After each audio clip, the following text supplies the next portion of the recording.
ഞാനതിൻ്റെ ഒരു പിക്ചർ ഞാൻ കാണിച്ചു തരുന്നത് ഗൂഗിൾ എർത്തിലാണ്. ഇവിടെയാണ് ആ പുഴയുടെ ഉത്ഭവം. ഇത് കണ്ടോ, ഇതാണ് ഉത്ഭവം. ഇവിടുന്ന് പൊട്ടി വന്നിട്ട് ഈ പുഴ ഒലിച്ചു വന്ന് ഈ കല്ലും മണ്ണും പാറയൊക്കെ കൂടെ വന്ന് ഇതാണ് മുണ്ടക്കൈ. കേട്ടോ, മുണ്ടക്കൈ എന്ന് പറയുന്ന സ്ഥലത്ത് ഈ കാണുന്ന വീടുകളും ഈ പുഴയോട് ചേർന്ന് ഈ കാണുന്ന വീടുകൾ അതൊക്കെ അതിൽ ഒലിച്ചു പോയി. ഇവിടെ കണ്ടോ, ഈ പുഴയോട് ചേർന്ന് എത്ര വീടുകളാണുള്ളത്.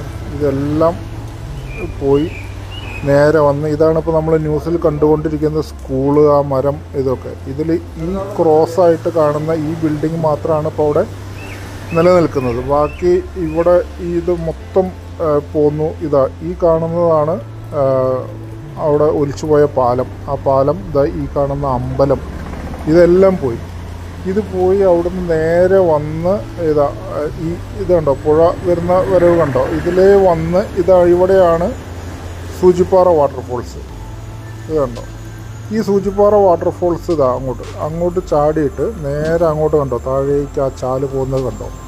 ഇതിലേ പോയി ഇവിടുന്ന് ഇങ്ങനെ പോയിട്ട് ഇത്രയും കിലോമീറ്റർ പോത്തുകല്ല് കാണുന്നുണ്ടോ, അതുകൊണ്ടോ ഇത്രയും കിലോമീറ്റർ ഒഴുകിപ്പോയിട്ടാണ് ആ ബോഡികൾ കിട്ടിയിട്ടുള്ളതെന്ന് പറഞ്ഞാൽ അതിൻ്റെ ഒരു ദുരന്തത്തിൻ്റെ വ്യാപ്തി എന്താണ്.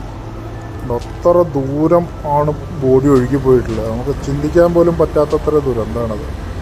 ഇനിയും എത്ര ആൾ കിട്ടാനുണ്ട് എന്നുള്ളതാണ്. വല്ലാത്തൊരു കഷ്ടം തന്നെ അല്ലേ.